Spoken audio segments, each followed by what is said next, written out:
Au premier abord, ils feraient un peu peur avec leurs étranges masques, mais tous ces anonymes, les Anonymous, combattraient la bonne cause, la liberté individuelle sur Internet. Entre la place Kléber et le Parlement européen, ils étaient samedi près de 200 Alsaciens à Strasbourg pour manifester contre l'ACTA, l'accord commercial anti-contrefaçon. L'ACTA, un traité international signé jeudi dernier au Parlement européen. L'accord invite les États membres de l'Union à renforcer strictement leur cadre juridique contre l'infraction du droit d'auteur. Selon plusieurs élus, le traité limiterait considérablement l'usage actuel d'Internet, si bien que le rapporteur socialiste du projet a démissionné, que des dizaines de parlementaires polonais et espagnols ont brandi en pleine séance le célèbre masque des anonymes et que les manifestations anti-ACTA se sont multipliées. Il y a de plus en plus de citoyens qui ont accès à Internet, de plus en plus de citoyens qui ont envie de s'ouvrir au monde. Et c'est ça que je défends, c'est cette ouverture qui risque d'être limitée à seulement ce qui va plaire au gouvernement en place. Et on ne sait jamais si on va tomber sur un gouvernement un jour qui est beaucoup plus sécuritaire et totalitaire que le nôtre. Ces lois qui sont passées vont permettre à ces gouvernements de complètement nous griller, quoi.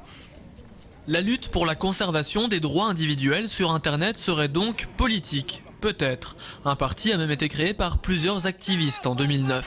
Le très sérieux parti Pirate a déjà participé à plusieurs élections. Réforme du droit d'auteur, libre circulation des données et des savoirs, abolition des brevets. Le programme n'est pas très varié, mais a le mérite d'être clair. Il est possible de proposer une autre forme de politique, c'est-à-dire à travers tout ce qui est open data, et après tout ce qui est démocratie, le terme qu'on utilise couramment c'est participative, ainsi que pour essayer de garantir un anonymat. C'est des chantiers que nous avons en cours.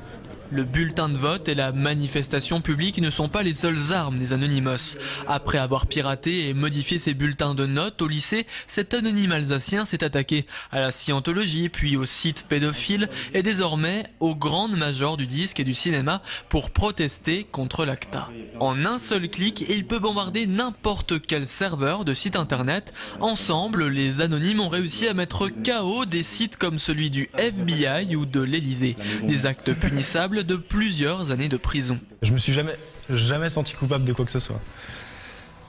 Franchement, non, moi je trouve ça... C'est clair que c'est illégal, mais si on est obligé de passer par là pour se faire entendre, on passe par là. J'appellerais pas ça qu'on est des justiciers, mais presque, quoi.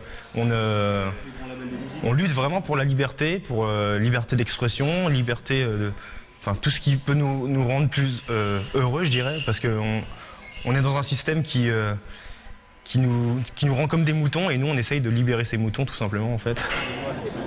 Dans les prochains mois, les actions des Anonymous vont s'intensifier sur le web. Une nouvelle manifestation est prévue à Strasbourg le 11 février.